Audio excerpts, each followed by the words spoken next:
Hello guys, in this video I'm going to show you how to get pictures in frames in the Yolobook application. First of all, enter the app, then scroll almost all the way down and you will see the Yolo frame option. Click on it.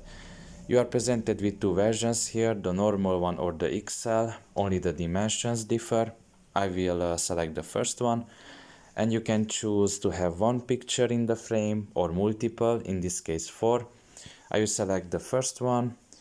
I select to order it, and I need to see now which picture I want to have in the frame.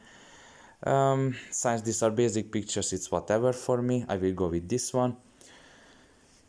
We X this, and you can see that this is how it looks like in frame. You can click on it and you can modify it if you want to look different. You can rotate it, you can crop it, you can scale it, zoom in more if you need to. In this case I will just zoom in more. I think it's enough. It looks perfect. We'll proceed with the arrow down there, and the last step we need to take is pressing next and proceed with the payment. I hope this video was helpful.